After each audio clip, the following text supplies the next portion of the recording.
Welcome in to the CHGO Bears Podcast with the one and only Nicholas Moreano, back from his Wednesday day off, ready to rock and roll. I've never been more impressed with somebody on a day off than you. I'll get to that in a second. Ooh. Cassie is here. Mubs is here. Lawrence is here. Hello. Lawrence is in a bad mood today. Did we all survive the tornado yesterday? I am actually curious, what was your strategy during the hurricane / tornado, whatever the hell it was? Yeah, it was a tornado, not a hurricane. Same thing.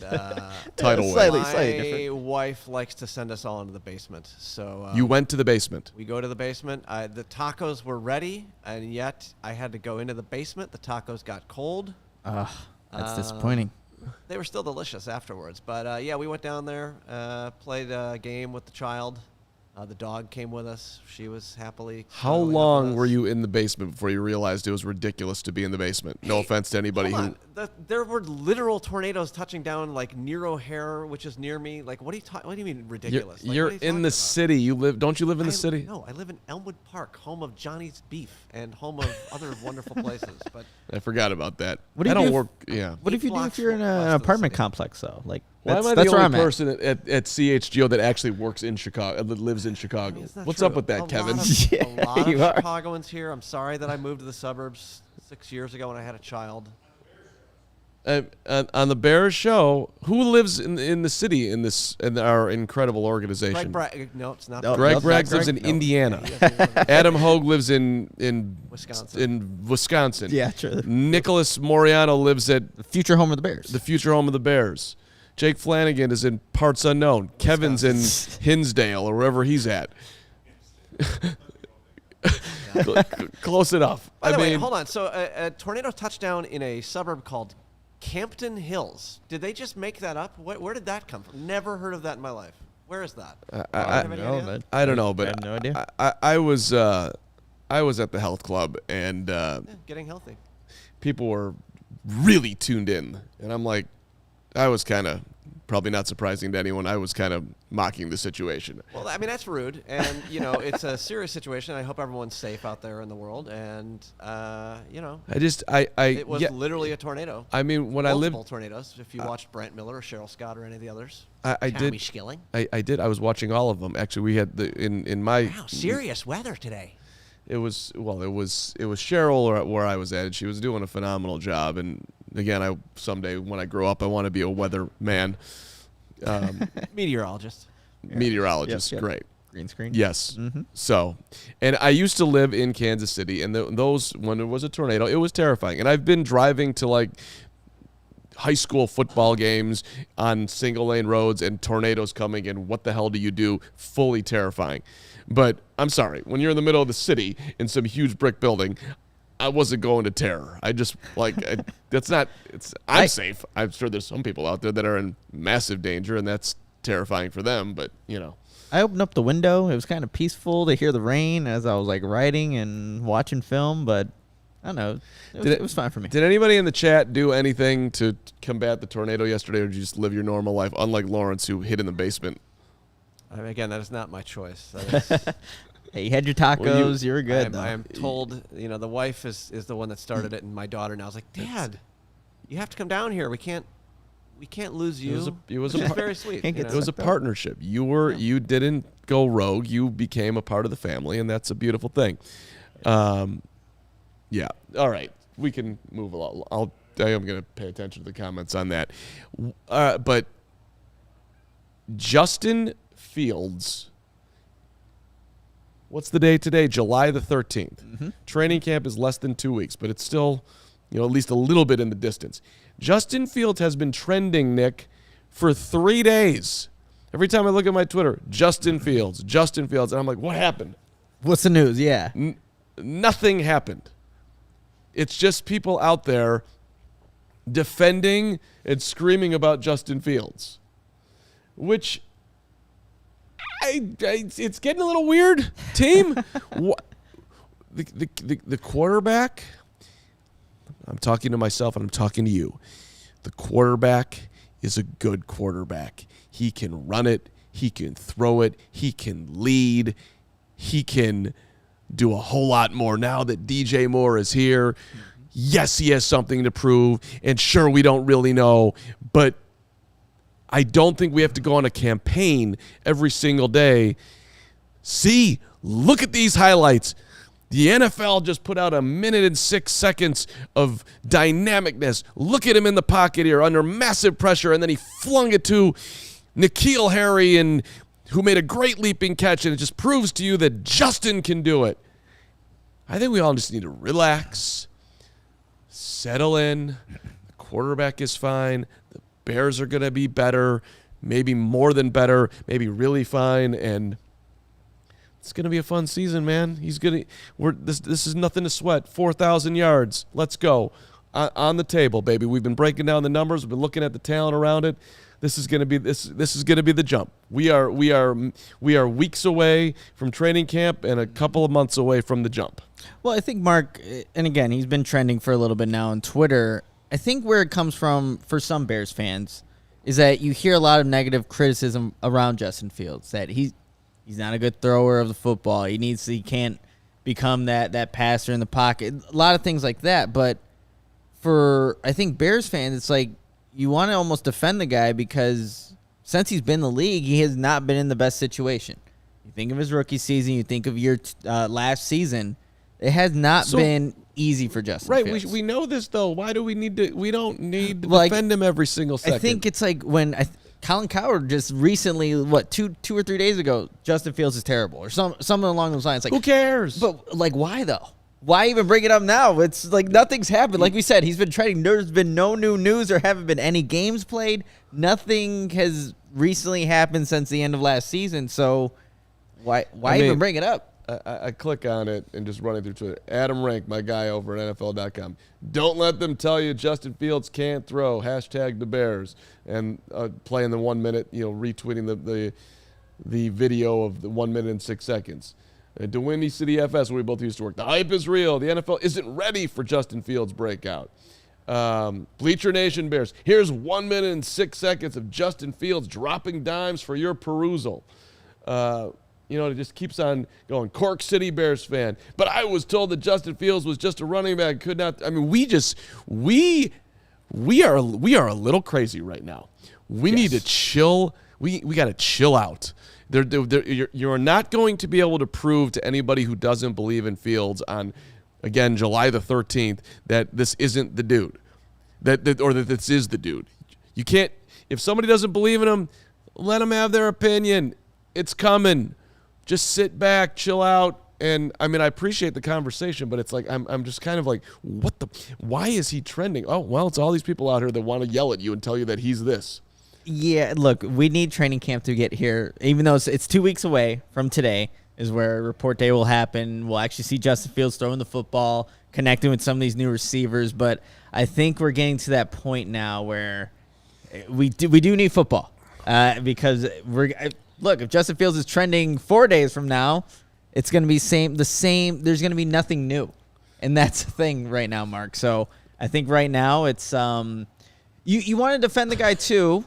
Because you want him to succeed. You want him to be the franchise quarterback. So okay, that's interesting that you say that. Because is it because he's just so adorable and likable and sweet, or is it and talented, or is it? And Cassie, you're funny. Carm, you're a little crazy. Carm, a little crazy. We are way past that. Correct. I guess we are way past that. We are super crazy. We are over the top crazy. But is it the fact that he's just a likable dude and a talented dude, or is it part Chicago Bears quarterback PTSD. Like, we just couldn't even handle it if we have to go through this again and a whole nother reset. Like, no, he is it. I am not going back into the draft and drafting another quarterback and doing this again. I have lived this so many damn times that I simply can't do it anymore. I am not doing Trubisky Part 1,000. How much of that is it? I think it's a little bit of everything. I mean, look, with the recent history the Bears have had with the quarterback position, it has not gone well for Bears teams of the past. But you also look at Justin Fields as a person, too. Like, the dude has swag. The dude has electrifying plays within him. You want him to succeed, and you really want him to be able to throw the football as well as some of these other quarterbacks in the league. But you also had an opportunity to move on from Fields if you thought that was going to be the right answer, and the Bears didn't. So a lot is invested in him in 2023 to show this organization, to show Ryan Poles, to Ian Cunningham, Matt Eberflus, that he can be the guy, your franchise guy. So I think it's a little bit of everything, Mark. And so a little bit of everything. It's a little bit of everything when it comes to Fields. But hey, I can't really fault him. I want to see Justin Fields succeed. Like, the dude, we all do, but it's still July 13th, and nothing has happened. I'm just kind of amazed that we are continually on a daily basis from a lot of corners of Bears Earth trying to prove to ourselves and to others that he is indeed the guy. With no new evidence. Like, you just can't do anything. Somebody, I mean, Keith Riggle, he's him. I saw I forget who put it in there, like, enjoy the ride. Braggs in the Stands is doing his own Braggs in the Stands. Couldn't make it to the show today. Don't worry, we don't even miss you. Not even missing that Braggs is in here. Right, Lawrence? It's a tornado. You kind of miss him. a little bit. Yeah, no, I know. I get it. Those piercing blue eyes of his, Yeah, those blue eyes are There's something to look at. But, yeah, I don't know what my overall point – actually, I do know what my overall point is.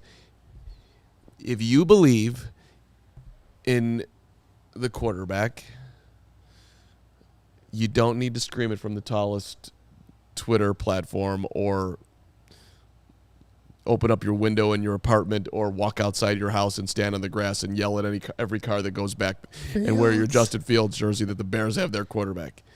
Just knowing it in your heart and just confidently waiting for it to unfold. I think that's where I want to get to. And I've been the guy, and Lord knows people who watch the show on a daily basis know that I've sat kind of uncomfortably on the fence waiting for it to happen. But I'm at the point now that we have enough evidence from last year, the way he took off in the middle of the season and did things that we had never seen before on the football field, that I believe at bare minimum he's going to be middle of the pack.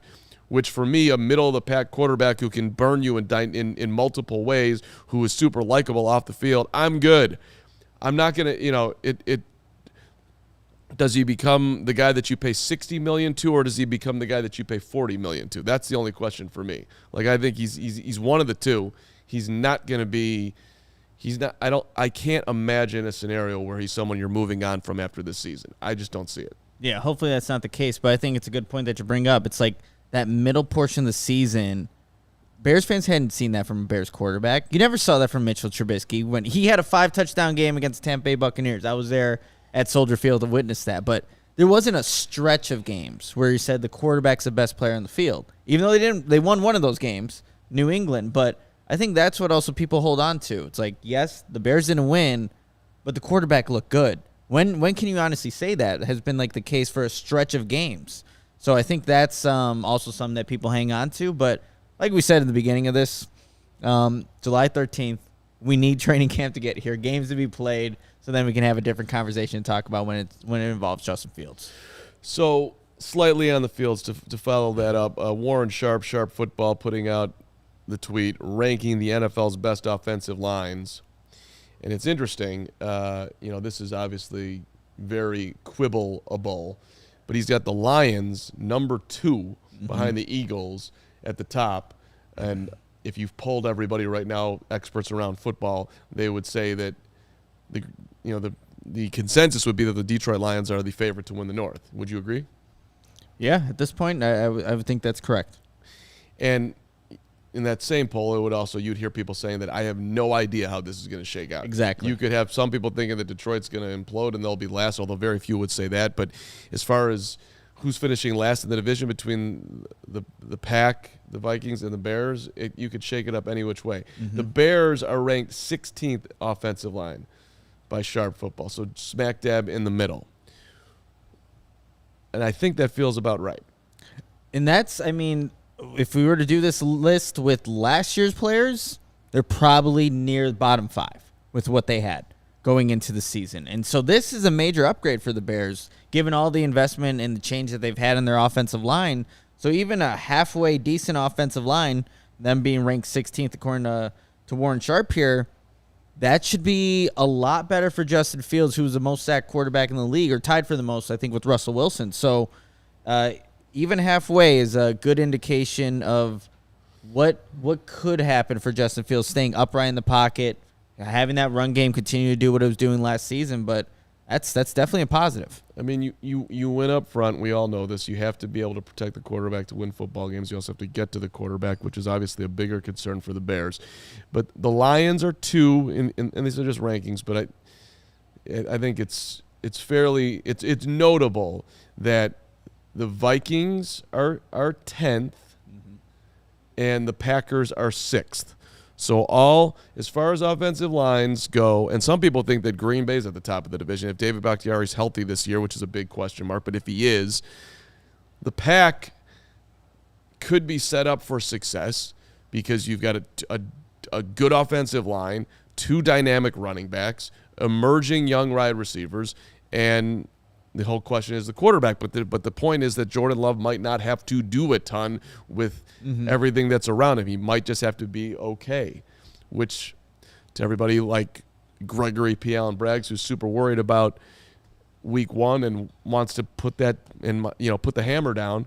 I mean, Green Bay might just try to win football games in a totally different way this year. Control the clock, use that offensive line, use their running backs, and have Jordan just do enough. I think that's probably pretty obvious that that's going to be their formula. Yeah, especially when you don't have a Hall of Fame quarterback and Aaron Rodgers there anymore. But you can almost say the same for what the Bears did for Justin Fields this season, adding weapons around him, upgrading the offensive line. He had to do a lot on himself, and sometimes it was almost self-inflicted when he ran because he probably could have stayed in the pocket a little bit more. But now he's in a position now there are more playmakers. Justin shouldn't have to feel like everything is on him every single play. The whole idea that you bring in all these playmakers, a better offensive line, year 2 in this offense, is that you can now rely on the guys that you brought in to help you out. But when the play gets broken down and you need a play to be made, you're still going to want a guy like Justin Fields who can improvise like he does. So I think both, obviously the Packers, the Vikings have had some change. The Lions have had obviously some upgrades, but the Bears also have added some nice additions to their roster to where they can maybe not have it all be on Justin Fields every single time, like we saw last season. Yeah, no, he's got some help. We've gone in the right direction. I do, just specifically to the offensive line, I think it's very hard to know where the Bears are going to be. There's more talent, but it's going to be tough to gauge even in training camp when they're there. Like, can Darnell Wright do this? I assume Ryan Poles got this right. I have no idea. Can he? Hopefully he can. Nate Davis, you've been in the league a long time. I would think you can step in at right guard and be fine. But again, hasn't played with the Bears. Is he going to be that guy? I assume he is. Is Cody Whitehair going to go back to center and be adorable Cody Whitehair? I don't know. I would think it's okay, but again, is Tevin going to stay healthy? Is Braxton going to make a huge step? I mean, it's a lot of question marks on the offensive line. We're going to have to see it on the old field there, team. That's what's going to happen. Hit that like button, by the way, if you I don't know, like the show, like the Bears offensive line. Believe in the Bears offensive line. Believe if you've been somebody that's been nonstop telling everybody about Justin Fields, but maybe because you're watching CHGO Bears Day, you might take your foot off the gas for a second and just sort of enjoy the ride, if you will. Hit that like button. Hit that like button. Gotta do it. We greatly, tremendously appreciate all of you. Lou Canellis, by the way, going to be in studio with us next Tuesday. How about that, Lawrence? So you just perk up with sweet Lou coming in here. Exciting. I love Lou. There's a good You know guy. who also loves Lou? You love Lou, buddy. You know what Lou would look good in? I think I have a good guess here, but can you tell me, Mark? Well, Some Sunnyside Summer Fridays. actually, I don't want to put Lou in that Yeah. corner. 'Cause I think that's ad number one, if that's what you're looking for. Yeah, no, that is. But let me, it's for us old men on the show. Let me move this computer over so I can tell you. So you could talk into the microphone like I've asked multiple times this week. Have I not been talking to the microphone? I've been very cognizant of that. Hopefully, I've been doing better at that. Just remember that's Sunnyside Cannabis Dispensary. Sunnyside is your home for judgment-free cannabis shopping. No judging over here. It's a place where all kinds of visitors are welcome to explore, discover, and purchase a wide array of high-quality products. Sunnyside has everything you need to elevate your summer. Lord knows we need some elevation here. So some of the house of brands. Mindy is the best tasting gummy and chocolate edibles created by James Beard's award-winning chef Mindy Siegel and Cresco Labs. That sounds delicious, does it not, Lawrence? There's Good News. That's gummies, rechargeable vape pen, and a cart, perfect for great moments with the crew. There's the Wonder Wellness Company wants to make the world of cannabis simple, understanding, and easy to experience for everyone. The brand's low-dose formulations offered in gummies and mints allow people to control their high, whether it's for microdosing throughout the day or easing into their cannabis experience if you ever had one. Lots of options here. Sunnyside. Bright buys. Every single day you can get yourself going. It's a welcoming, knowledgeable, positive, confident situation here that you're getting involved with. And through August, what you want to do is head to the sunnyside.shop, and you want to use the code CHGO25. And at checkout, you get 25% off your total order. One use per customer, not stackable with other promotions. So, be wise here. In essence, buy a bunch. Maybe you want to try it out, and then you want to use your 25%. Exactly, yeah. That's how I would. Find out what you like the first Find time. out what you like, and then you want to go all in. boom. That's not only for new customers. Anyone can use the code. Pick up everything you need to elevate your summer, and you do have to be 21 or an Illinois Med card holder. One of the two. 21 or over, or an Illinois Med card holder. So if you're over 21, you can do it, or if you're under 21 and you got a medical reason, you can use it as well. Once again, sunnyside.shop. Use that code CHGO25. Yep, definitely go check out Sunnyside, you guys, but you also got to check out the ComEd Energy Efficiency Program, which is committed to helping families and businesses in the communities they serve, helping manage energy usage and lower energy bills now and into the future, Mark Carman. You're right. Yes, indeed. ComEd offers a wide variety of incentives on lighting and other efficiency upgrades to commercial, industrial, and public sector customers of all sizes across the territory.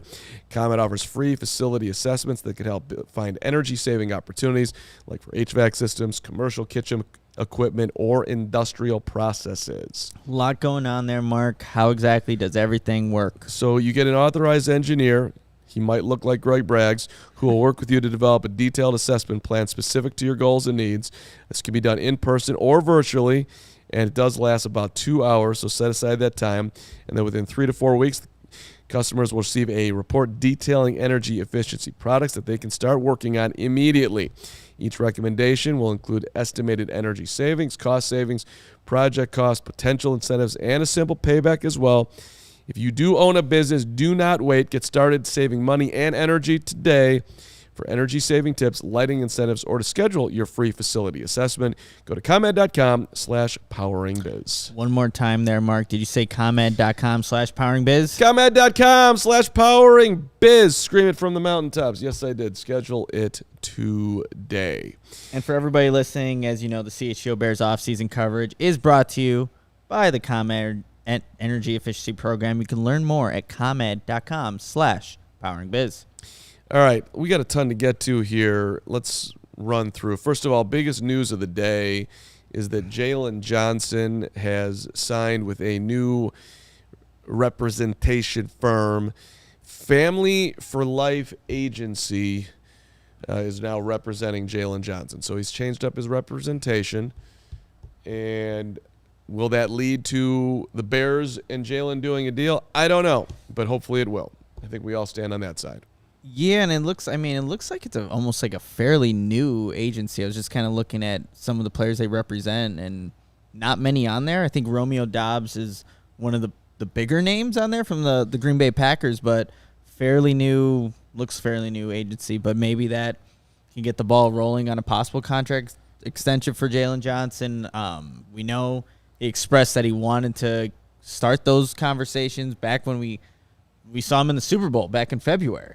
And we're here now on July 13th, and still there's no new contract for Jalen Johnson, so maybe something can happen here. Money's still sitting out there. Needs to get to the quarterback is still sitting out there. How is Ryan Poles going to use his money, use the Bears' money before the season starts here? Or is he just going to split all the money up to get to the ceiling by giving everybody a raise, which I highly doubt is going to happen? Yeah. There's a lot of ways this can go. But hopefully, look, I think Jalen wants to stay here. I think the Bears would like to have him. Can they get to an agreement? I don't know, but he's got new representation. Family for Life Agency.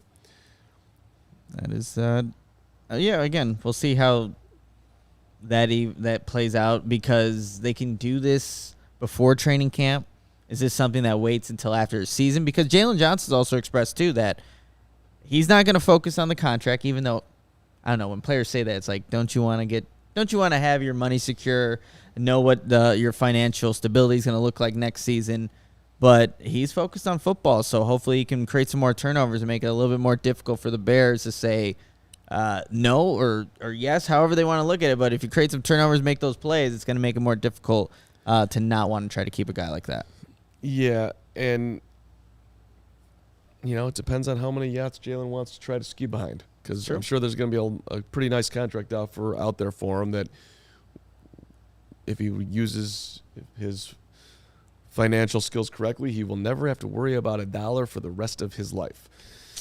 So congratulations on making it that far. Good job. And what, he's like 25, 24? Yeah, not bad. Must be nice. Yeah, well, hey, he's uberly talented, hardworking dude, and he made it there. I think we all hope that he remains a Chicago Bear. They need him, bottom line. All right, we talked in length yesterday about Kevin Warren and the piece in The Athletic, but you weren't on, and I know you wanted to weigh in on that. So what was your biggest takeaway from Dan Pompei's piece on The Athletic?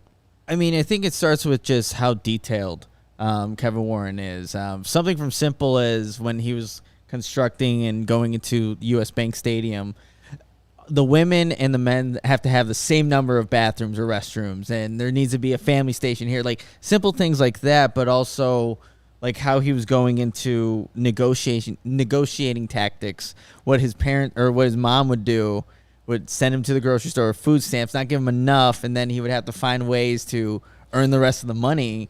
And he learned then, like, that's how you got to negotiate with people. And he's taking that from an early age and doing it right now, which is I find incredible. That was crazy to me. Yeah. I'm not giving you enough money. This is what you have to get, and don't come home without it. I would not have thought at 10 years old or 12 years old or however old he was that I could go to the dude at Sunset Foods, where I was an outstanding bagger for 3 weeks before I quit. I'll be honest, the art of bagging has really taken a hit over the last decade or so. Really? Yes, you would be a great bagger. I would, yeah. Yes. I understand how it works, whereas the kids these days, they just throw everything in the bag, and it's like, what are you doing? Like, what are you doing? Care just a little bit about your Don't job. put my bread at the I was bottom. so not care. I mean, I wouldn't put the bread at the bottom, but like get it in the bag. And why? It just doesn't make any sense to me. What doesn't make sense?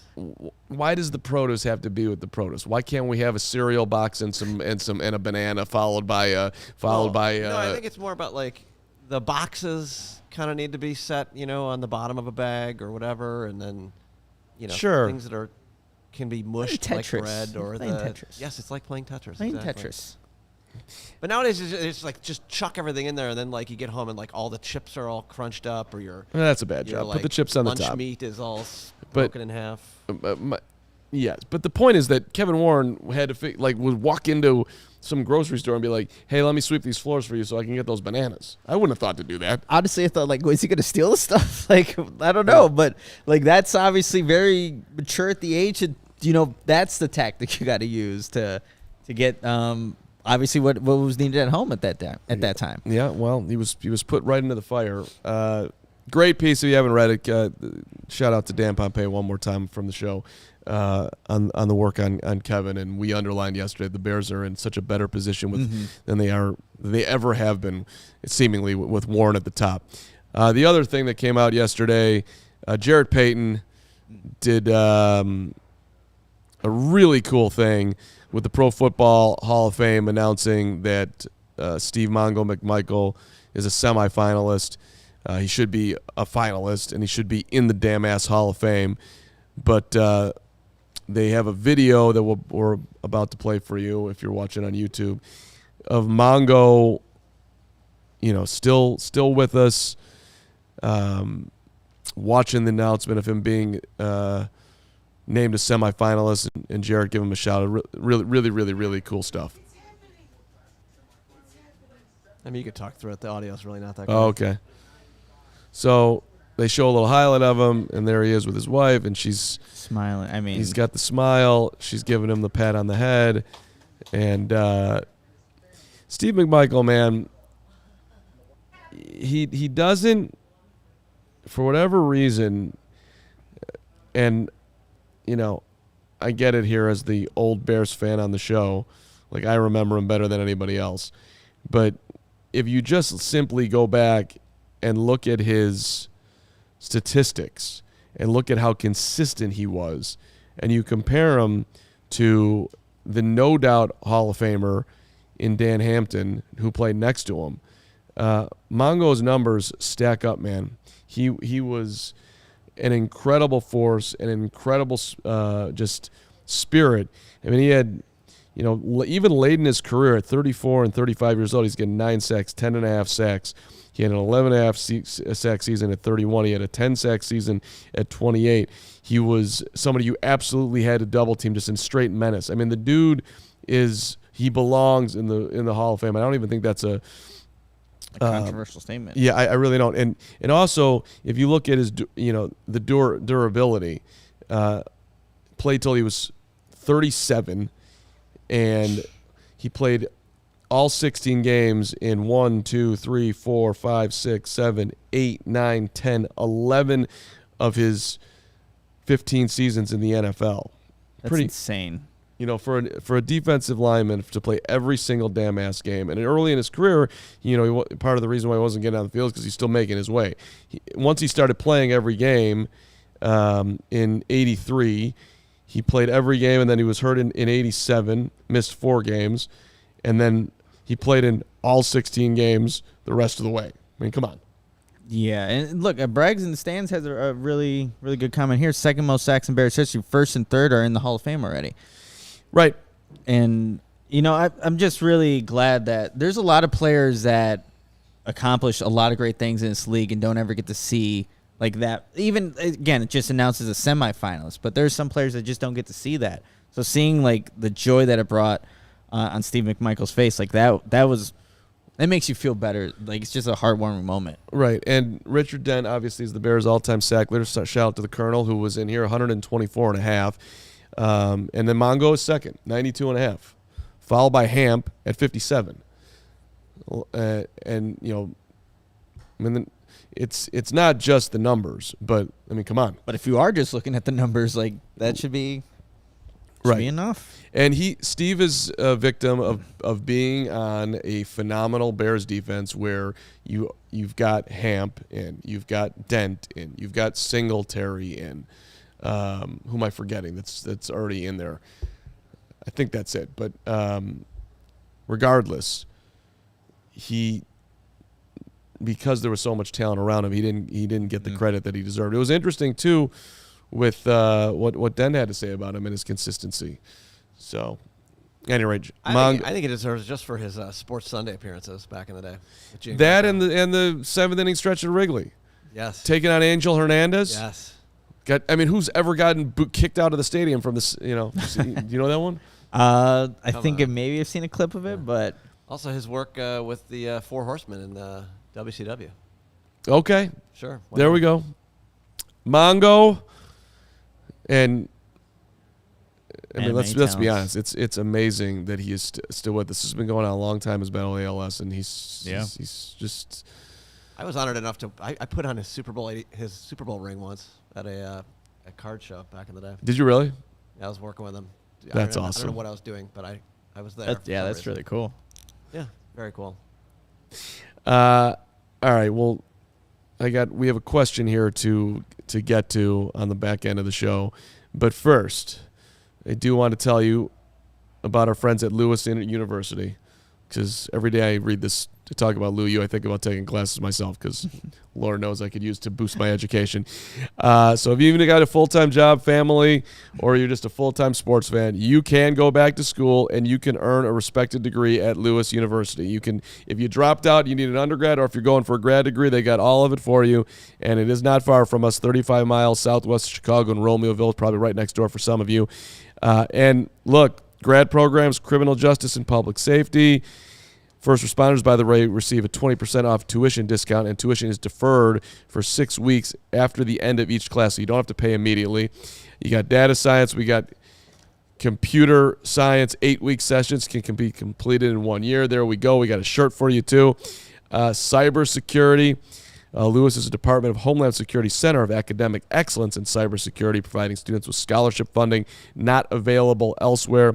Business analytics, the undergrad degrees, computer science, aviation, maintenance, technology, business analytics, criminal justice, business programs, technology programs. Something for everyone at LouU, and you should go ahead and discover how a degree from Lewis can help you build a better world. Learn more at lewisu.edu/you can do this. lewisu.edu/you can do this. Look, Lewis University has some great merch, but also Foco's got some great merch as well. You can get fitted out in the best sports gear around: hoodies, shoes, signs, bobbleheads, and literally everything in between. It's summertime. That means it's baseball season. Get your Aloha shirts, your straw hats, your polos, bags, everything you need to be ready for a game. Set decorations, as you can see here, Foco has donated a few awesome pieces for our sets. Go show them some love, and you can do that by going to foco.com or click the link in the description below for all non-presale items. All you have to do is use the promo code CHGO for 10% off. All right, so new article at ALLCITY.com. It is titled, Jaquan Brisker provides the Chicago Bears with another leader on defense. Who wrote this article? Wasn't me. It wasn't me. It was Nicholas Moreano. It was me, yes. And it starts out, Jaquan Brisker isn't afraid to let his voice be heard. I'm not going to read you the whole article because we want you to go ALLCHGO.com and read it. But Nick has been tweeting out late at night. You've just been sitting there watching videos of Brisker because that's what you do. So talk to me about the genesis of this article. What are people going to find when they read it? Yeah, so I think Jaquan Brisker's been a guy that hasn't gotten a lot of talk this offseason, but I just wanted to go back and kind of watch, what did he do well? What does he still need to work on? I think what the Bears have is a physical safety that the Bears love to utilize near the line of scrimmage, in the box, almost like when they had two linebackers on the field, a third linebacker out there, or just another physical force in the box. But it's a guy that shows great contact balance, Mark, knows how to take proper angles when tackling running backs, and shows a lot of effort too. You go back to the Atlanta Falcons game in Week 11 where, Cordell Patterson's going to have a deep, explosive 40-yard run.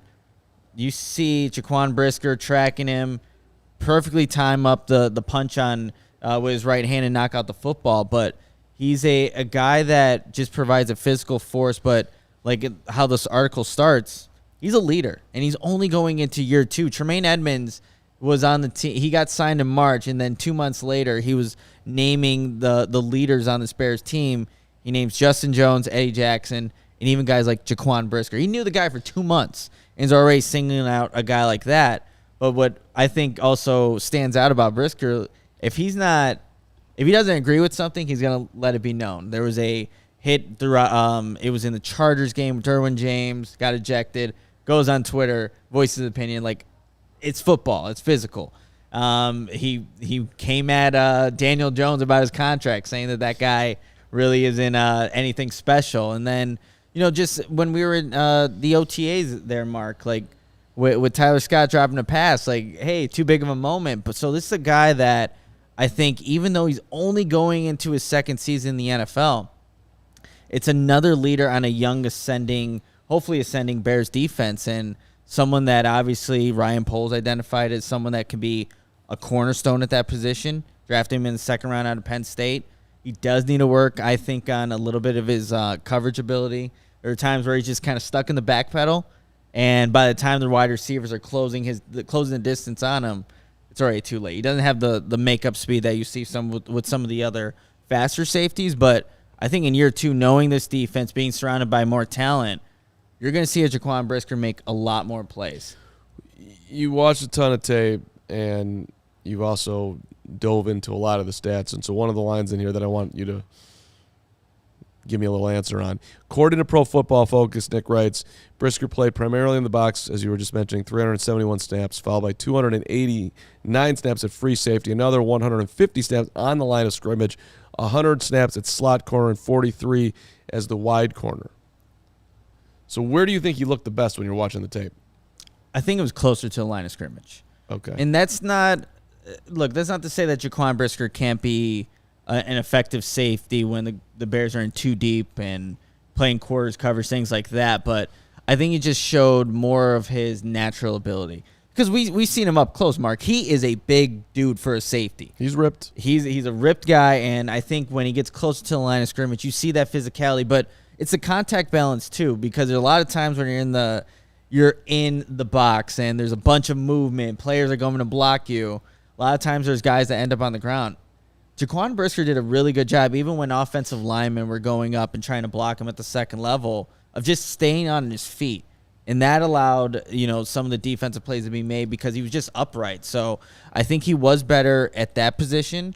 And like I said, I think coverage-wise, maybe it's communication errors, maybe it's, getting used to things, but I think he could be a little bit more fluid there. And we'll see what the coaching staff can do with John Hoke being the new secondary pass game coordinator. Hopefully they can get some more out of him when he's back there. I mean, it leads me into my sort of final discussion I want to have today. And, Chat, you are encouraged to... Oh, is your final discussion about what we titled today's episode about, or are we just going to skip that entirely? No, I didn't even consider what we titled the episode. So, but we'll get to that too, Lawrence. Thank you for underlining that. I'm doing my thing over here.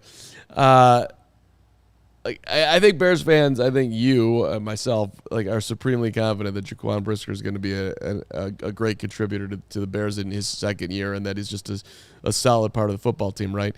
So, going into training camp in 2 weeks, what are you most confident in about this team? Yeah, actually, when you asked that, I had to think about this, but then immediately, I like the skilled players. The skilled players that the Bears brought in, even offense and defense.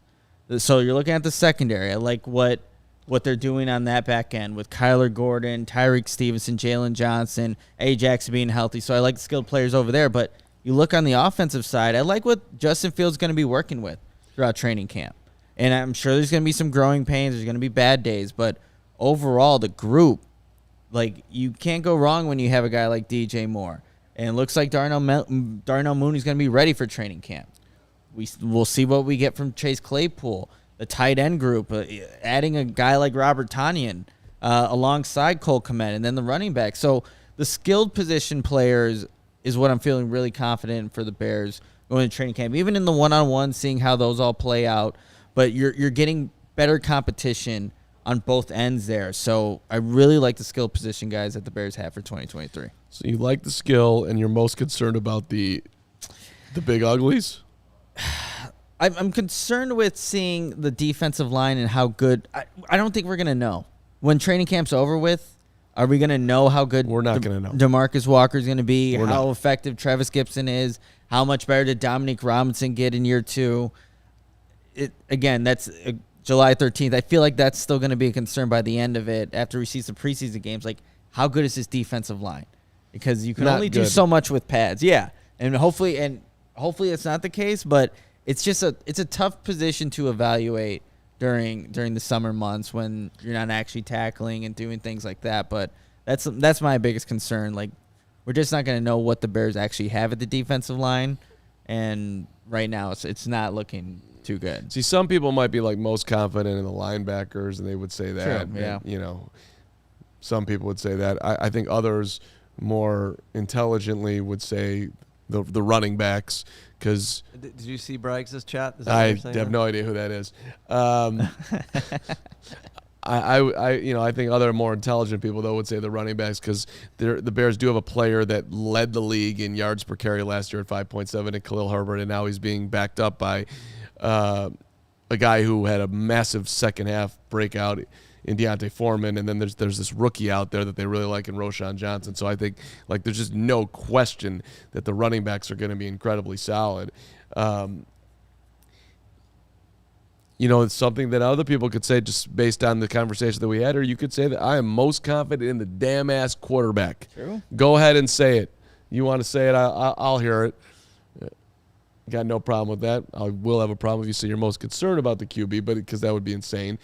But I do think what's fun about when I was thinking about this conversation is there are different categories you could pick as far as what you're most confident in. Mm-hmm.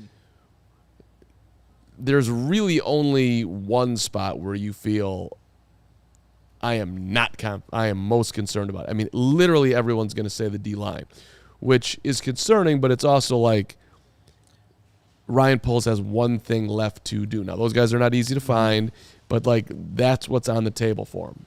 Yeah, it would almost they'd be in a worse situation if it's like, oh wait, it's also this position group or X player, but it really does come down to the defensive line and not knowing what you have there. And can you give Ryan Poles credit for increasing the level of play at every other position? Sure, but that's the one that was not. I don't want to say it was overlooked because they probably looked at it, but they just didn't find the right fit value. Not addressed. Exactly. So, yeah, but minimally addressed. Minimally addressed is a good way of putting it. All right. What's the title of today's show? Ranking the Chicago Bears' most anticipated games in 2023. What QB matchup I'm against glad you Justin? guys talked about this before the show. Hey. Sometimes the show goes in a different pattern. We got to it. We're here. You teed it up, and we are not. We are here not because of you, but we're here. We are here because of me, because I directed us. Yeah, because I just told you that. We actually are. Talk about it. So, but this is a fine ending of the show. We went in reverse order. I think there's nothing wrong with that. Yeah, they'll wait till the end. Yep. Most anticipated games, Nick. What QB matchups against Justin Fields is the most interesting? You could start with week 1 if you would like, but there it is. There's the Bears schedule for you. What excites you the most, my brother? Yeah, I think there's and really quickly actually shout out to Jarrett Bailey, I think, who kind of inspired me to look into this and some of the games here.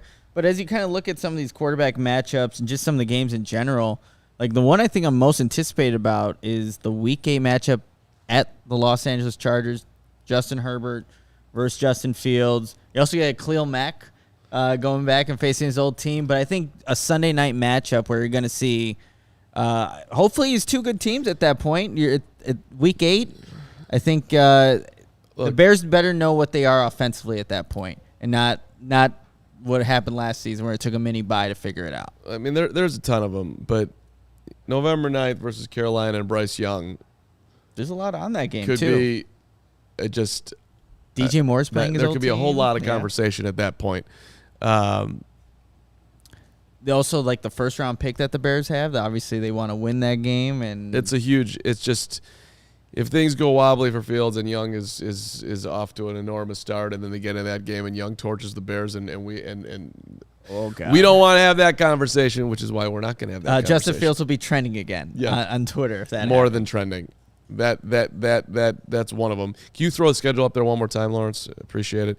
Because I wanted to underline. You listen, you get to see Justin Herbert. What about the 24th? Let's go, Patrick Mahomes. What happens if Fields outplays Mahomes on the 24th?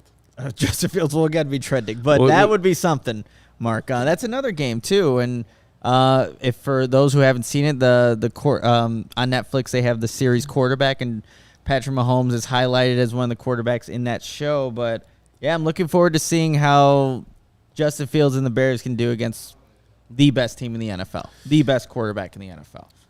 First things first, you're going down, Jordan Love. Rise and shine.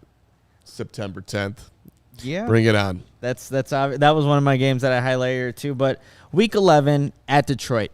It's a noon game right now, but the last time the Bears went and played in Detroit, it was a 41-10 ass whooping against the Detroit Lions. And you just want to see at that point of the season, Week 11, how much better the Bears are, where both these teams are at, and you don't want to see a performance like that again. I remember, we were here in the studio, Mark, just watching that game, and it was abysmal.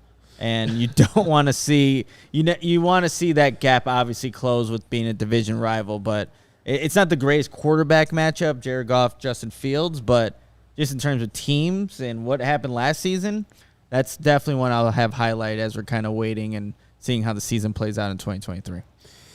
So I am back for the CHGO Sports Podcast today at 3. Nick is back tomorrow with Will for the Bears Brothers Friday Domination. And if you would so kindly, on your way out today, hit the like button, we would greatly appreciate it. We don't ever yell at you to do such a thing. We just ask nicely, and we greatly appreciate it when you hit the like button. And if you like being asked nicely to hit the like button, hit the like button. That sounds like a good idea. We really appreciate it when you do, and you help us promote this fine program. Tell a friend, hit that subscribe button. More importantly, if you haven't subscribed yet, so you'll know when all our shows are, which are obviously at noon, Monday through Friday, along with some Bears After Darks coming along. And, yeah. 2 weeks. We just thank you. We just thank you so much for being a part of the program. We could not do this without you. It would suck to be looking up and not see your either positive and or questioning comments up there. It makes us feel good through and through, except for one person who couldn't be here today, but somehow, some way was able to make 8 million comments in the chat. But I don't know who that person is. Nope. Wow, we got to 100 just like that. Isn't that amazing? All right. Appreciate all of you. A win is a win is a win is a win. We will see. I will see you at 3. Nick will see you tomorrow. And, yeah, bear the hell down.